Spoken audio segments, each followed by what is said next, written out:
Hi BookTube! My name is Sarah and welcome to the Bookish Knitter.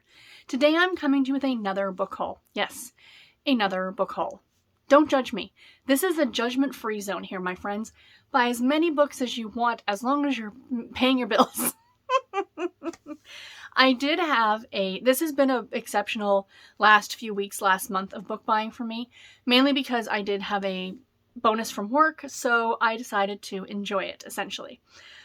I did put money away, paid off debt, and I decided to enjoy some of the rest. So, sorry for the glare of my glasses. It's a little darker in this room today, but I wanted to sit down here to do this video because I have a lot of books to show you guys. So, last week I did a throwback book haul of used books that I bought that were all like Babysitters Club, Sweet Valley, and Nancy Drew. And this week I do also have some throwback stuff, but I also have some category romance. Now, to be fair, these are all thrift store books. So I think the total for like both weeks has been maybe $60 that I've spent, which I mean, it's not a small amount of money. But when you think about the cost of maybe a hardcover or a trade paperback book, that's like 3 trade paperbacks, right? And I got bags of books here.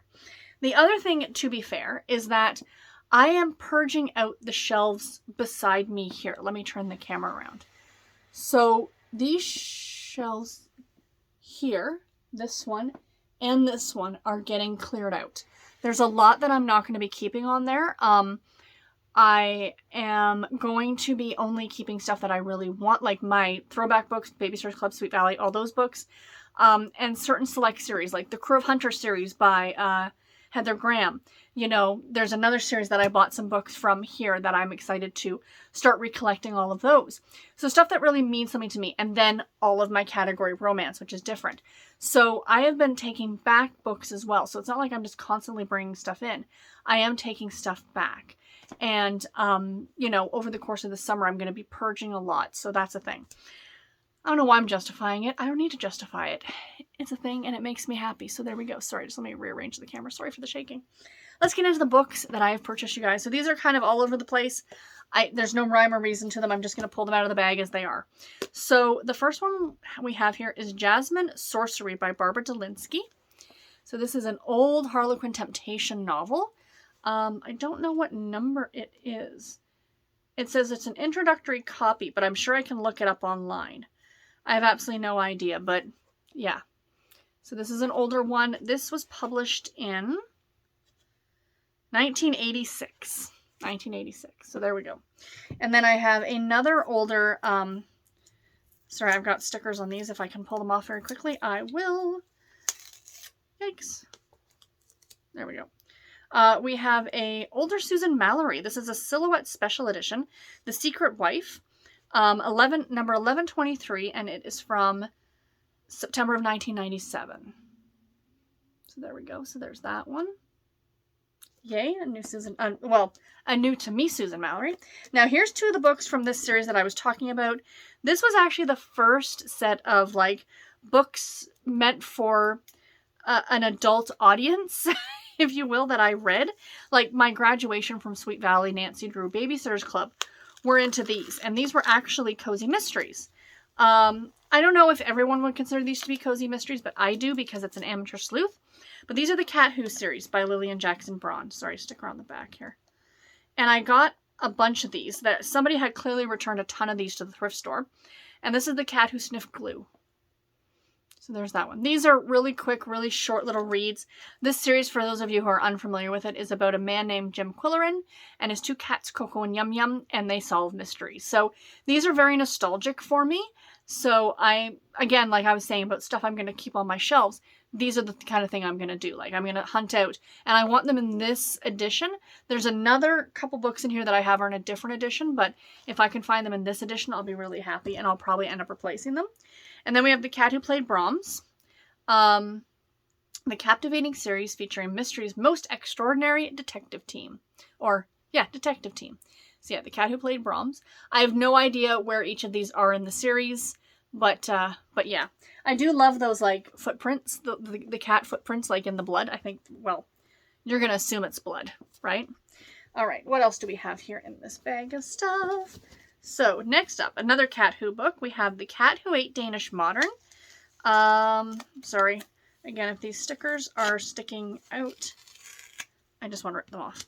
And I'm not worried about damaging these, really, as long as I don't rip off the back cover. So someone had been reading this, and clearly they only got to this point and decided to call it quits. I'm like, at that point, just finish the book. But, you know, who am I?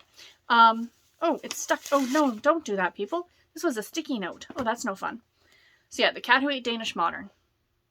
There's that one.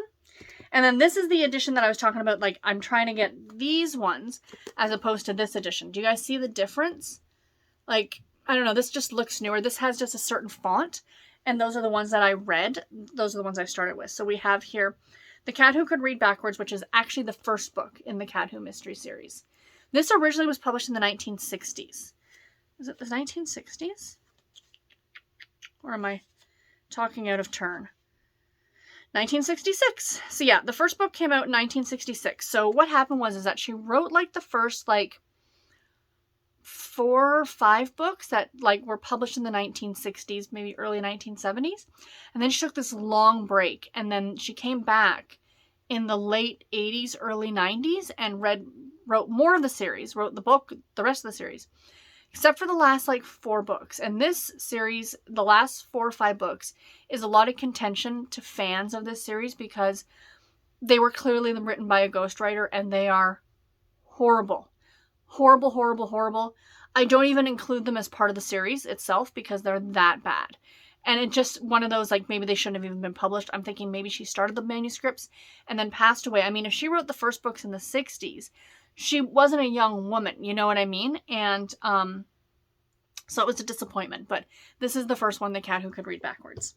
And then I got another old school Harlequin. We have Mail Order Cowboy by Pamela Bauer. This is a Harlequin American romance novel. And this is number 718. And it is from March of 1998. So there's that one. Is that all that? Nope, there's a couple more in this bag. Couple more Cat Who books here. No, one Cat Who book and one something else. Bear with. Ripping stickers off again, which is probably driving a lot of you crazy. Don't rip them off. I just want them off if they're hanging off. Okay, so we have The Cat Who Talked to Ghosts. Again, by Lillian Jackson Braun. This one's embossed, which I kind of love. So yay on this one. This looks like it is 1, 2, 3, 4, 5, 6, 7, 8, 9. This is number 10. And there was around 30 books, if you're counting the ones that were any good, like 25. So yeah, this was a good, nice, long-running series.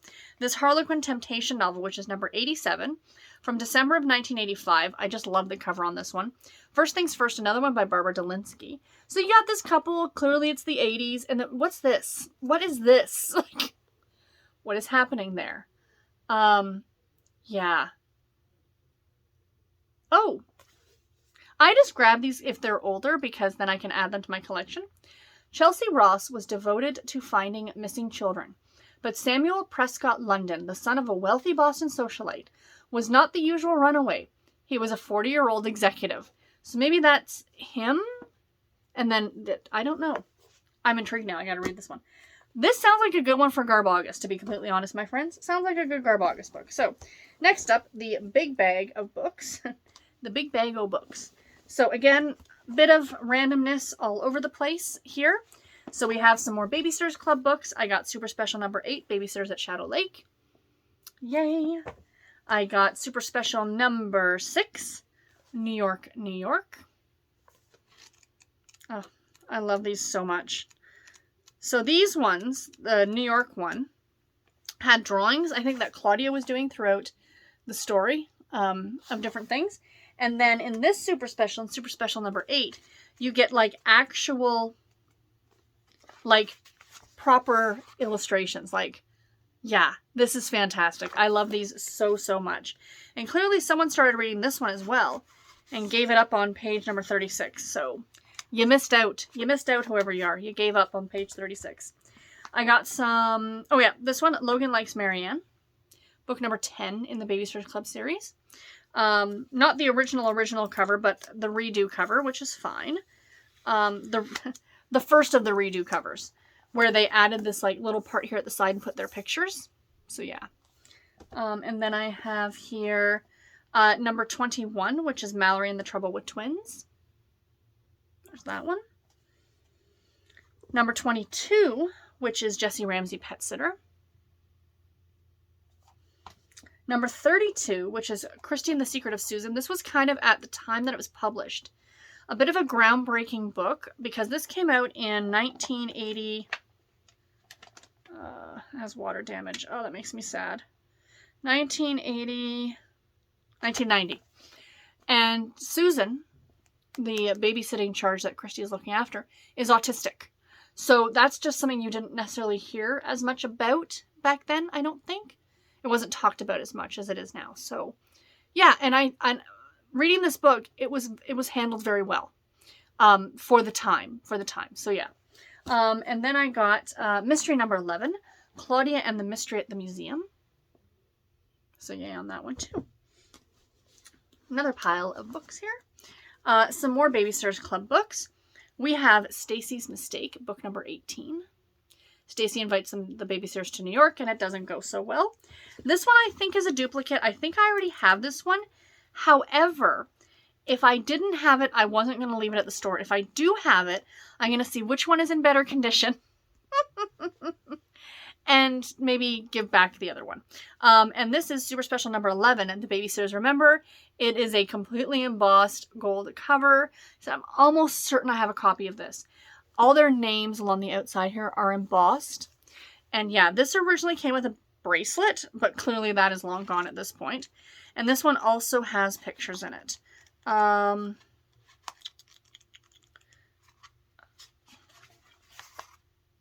But the spine's like only just a little bit broken on this one. So again, I'll have to see which one is better. This one has a big rip on the front of it. I think I might have to tape this down. Mystery number 18, Stacy and the Mystery at the Empty House. There's the, so yeah, I'm going to have to probably fix that. That's fine. A couple more Cat Who books. We have The Cat Who Saw Red. Again, with those covers I really like. This is one of my favorites. This is The Cat Who Had 14 Tails. So this wasn't necessarily part of the original series, but it's just 14 short stories that she wrote involving cats that kind of solve crimes, which is delightful. It's a great little anthology. I thought it was so much fun. This barely looks like it's even been read, so yay on that one. A couple more Babysitters Club books here, it looks like. So we have Marianne and the Great Romance, book number 30. So when Marianne's dad and Dawn's mom get married, excuse me. We have number 7, Claudia and Mean Janine. We have book number 12, Claudia and the New Girl. Again, you're going to see at the end of this month, because literally I just did the video, or I just shot that clip of the video, that I just got some of these books in the new editions that they've done. So a lot of these are going to be duplicates in terms of, I have 2 number 12s, right? But I'm okay with that, because I'm getting these for a relatively cheap amount of money. We have number 20, Christy and the Walking Disaster. We have whoops, that one came off really easy. Number 25, Marianne and the Search for Tigger. And Marianne does not look 13 in that picture. She looks like a 30-year-old mom of twins. And, you know, whatever. Anyway, and then we have number 13, Goodbye Stacy, Goodbye. In the original covers, which I do love. If I had the choice, I would get them all in this edition. So, but I don't have I get what I can find at the store. A couple more. Another Cat Who book, The Cat Who Lived High, by Lillian Jackson Braun. We have a Janet Daly. I was very excited to find this one. This is a Silhouette Special Edition. This is number 36 in the Special Edition line. So just for context, do I have one in front of me? This will work. This book came out in March of 2023. So this book is 3 or 4 months old. The number on this one is 2967. 36. So yeah, I got an older one. So this one was originally published in 1982. Again, Janet Daly, Foxfire Light. Yay on that one. Cannot wait.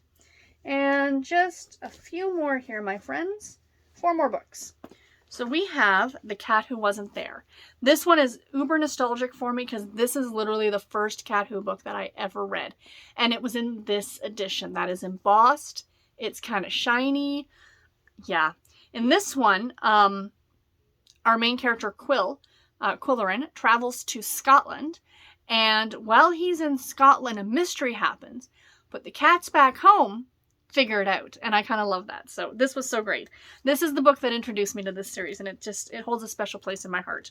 Then we have The Cat Who Knew Shakespeare, again by Lillian Jackson Braun. And then 2 last Babysitters Club books. Book number 19, Claudia and the Bad Joke. And mystery number 9, Christy and the Haunted House. Yay! So guys, that is my other book haul. Yeah. This will not be happening going forward. I will not, if I do pick up any more thrift store finds, I'm going to keep it to a minimum. Unless, like, the thing is that I got lucky over the last few weeks, which is why there's been these 2 big book hauls. Like, I didn't just find, like, 1 or 2 Babysitters Club books. Like, there was, like, a shelf of them. Same with the Cat Who stuff. There was, like, a shelf of them. So if they're there, and I'm going to grab them if that's the case. But most of the time when I go, it's piecemeal. It's like, oh, it's that one, that one. But now I've got to get all these cataloged because I don't want to be buying duplicates by accident when I'm in the store. You know what I mean? I want to be able to bring it up on my phone and go, okay, do I have mystery number 9? You know, and then if I see it there, I'm like, all right, I've already got a copy of it. I'm not going to pick it up. I'll leave it for somebody else. So that's kind of my goal. Same with a lot of these. You know, some of these older ones I know for a fact I don't have a duplicate of. But, yeah, it's just, I've had a bit of fun. And like I said, I've been lucky enough to find lots of books. And not lots, like, well, yeah, lots, L-O-T-S, lots, like a lot of books. So, yeah, I'm happy. But like I said, I didn't want to add this onto my vlog. So believe me, there's going to be enough books on that thing. But any that I have going forward this month, like, it'll probably be piecemeal stuff, I will just put into the vlog. So there will not be a 3rd or 4th ridiculous book haul in these videos. Anyway, guys, I gotta go. I gotta get these put away, and I will talk to you all in my next video. Take care and happy reading, everybody. Bye.